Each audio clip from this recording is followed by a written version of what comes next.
Monsieur Kobayashi qui dit: OK pour devenir riche, mais comment se préparer mentalement à cette richesse? Garder la tête froide. D'ailleurs, les gagnants du loto ont maintenant un suivi psychologique.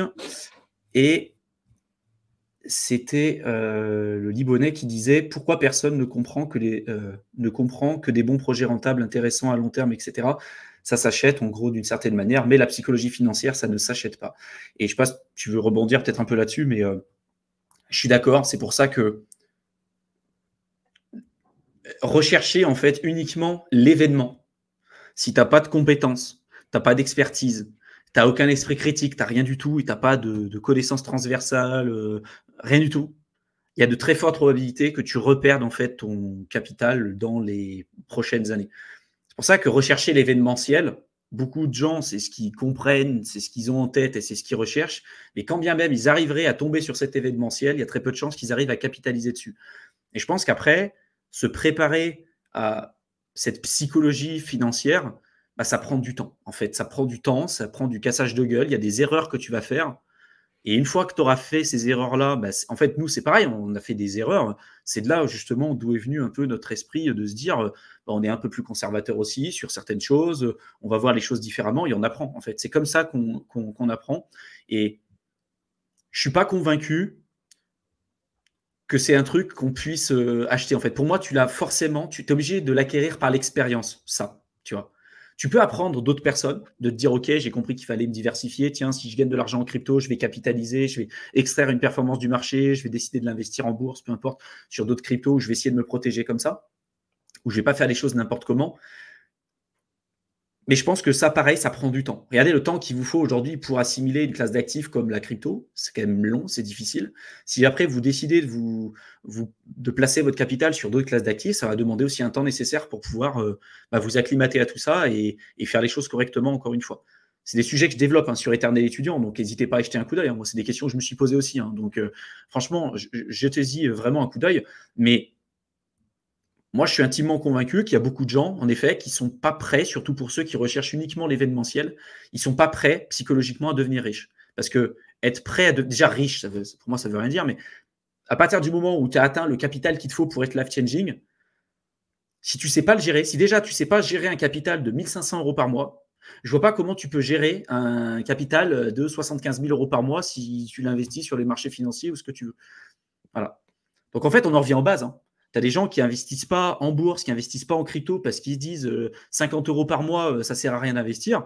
Alors c'est sûr, tu ne vas pas devenir millionnaire, tu ne vas pas devenir libre financièrement avec 50 balles par mois, ça c'est sûr. Par contre, ça va te permettre d'avoir les bons réflexes. Si déjà avec un petit capital, tu commences à avoir les bons réflexes, tu commences à vivre en dessous de tes moyens, tu commences à épargner, tu mets une épargne de sécurité, tu te diversifies, tu t'intéresses à d'autres classes d'actifs, etc., etc. Bah, si tu es capable de gérer un capital à 1 500 €, tu as de très grandes chances d'être capable de gérer un capital à 3 000 €, pareil, à 6 000, à 9 000, etc., etc. Et après, c'est qu'une question de chiffres. Mais tu as des gens, ils n'ont même pas les bases, ils n'ont même pas la structure pour investir. Les personnes qui n'ont pas un emploi stable, ils sont au chômage ou ils sont au RSA et ils disent j'investis en crypto, j'attends l'événementiel pour devenir riche. Mais non, en fait, ce qu'il te faut, c'est pas d'investir en crypto, c'est d'avoir déjà une situation qui est stable. Déjà, et un toit sous ta tête, et capable d'avoir un budget et te nourrir à la fin du mois. Trouve un emploi en CDD, en CDI ou peu importe, ou en freelance, mais et des sources de revenus régulières. Et une fois que tu as une situation qui est stable, tu n'as pas des dettes de partout, n'importe quoi, tu peux décider de prendre des risques et de placer une partie de ton capital en crypto ou ailleurs. Mais ça vient après. Tu vois, il y a beaucoup de gens qui, au final, n'ont pas une situation stable, font n'importe quoi avec leur capital dès le début, où déjà, ils n'ont pas un emploi, ils n'ont rien du tout, ils n'ont aucune source de revenus. Donc forcément, ils sont obligés de devoir gagner, parce que de toute façon, s'ils ne gagnent pas, ils ne peuvent pas payer leur loyer, ils ne peuvent même pas bouffer. Et si tu es dans cette conformation, tu es sûr à 1000% que tu vas faire n'importe quoi et que tu vas perdre ton capital, tu vois. Parce que tu vas subir les biais cognitifs de partout, tu vas investir n'importe comment, tu vas FOMO le top, tu vas vendre le bottom. Encore pire si tu empruntes de l'argent qui n'est pas à toi. Et ça, en crypto, on le voit tout le temps. Donc, ça, c'est clair. Pour moi, c'est un point super important. Le côté psychologie financière, pour moi, ça ne s'achète pas. Ça peut s'enseigner d'une certaine manière et tu peux apprendre de l'expérience des autres. Mais il y a quand même une expérience qu'il va falloir que tu fasses. Et ça prend du temps. Voilà. Ouais, c'est sûr. Et puis surtout, un petit quelque chose aussi, moi, que j'avais vu, je sais plus où, mais qui m'avait marqué.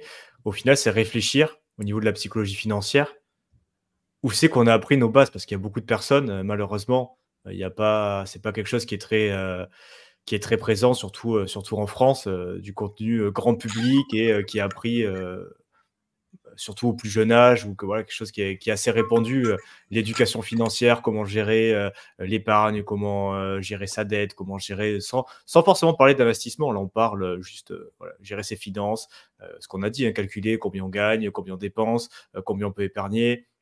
Est-ce qu'on a des dettes? Est-ce que c'est plutôt positif? Est-ce que c'est bon? Voilà, toutes ces choses-là.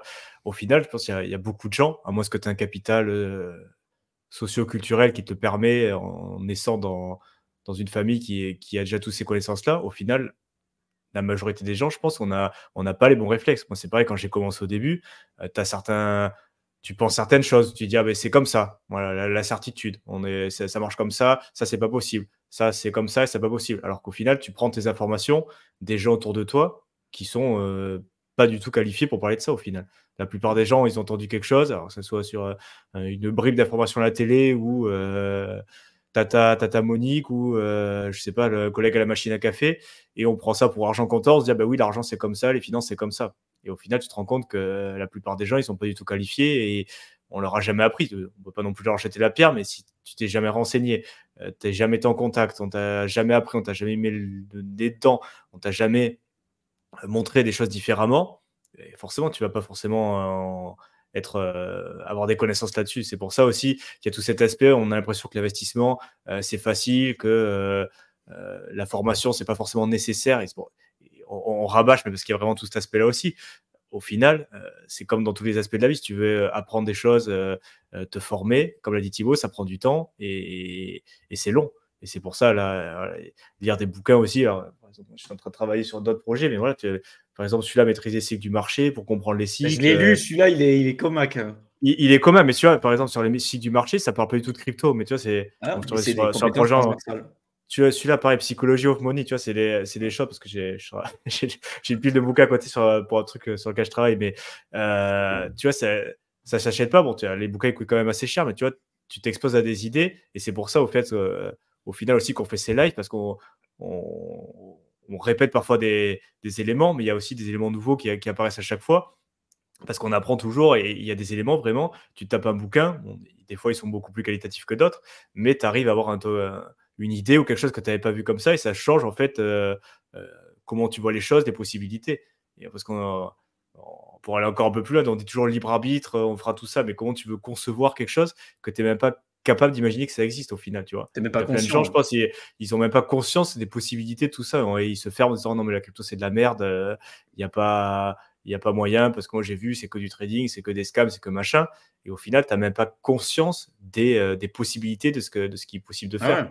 Au niveau de, donc, c'est un peu, encore une fois, le message d'ouverture d'esprit, et continuer d'apprendre, de se renseigner, parce qu'au final, c'est hyper important. Et c'est vrai que malheureusement, à moins d'avoir le capital socioculturel qui te l'amène sur un plateau d'argent, il n'y a personne qui va venir t'apporter un truc tous les mois en disant mais tiens, vas-y, assis-toi, je vais t'apprendre, je vais t'y mettre. Ah, puis c'est Malheureusement, c'est proactif, quoi. c'est surtout pas un truc qu'on t'enseigne à l'école ni quoi que ce soit. Donc c'est vrai que ce travail, malheureusement, surtout en France, tu vas devoir le faire un peu de ton côté, Ouais, quoi. faut Donc être proactif il faut être et proactif, aller c'est chercher, clair. ouais.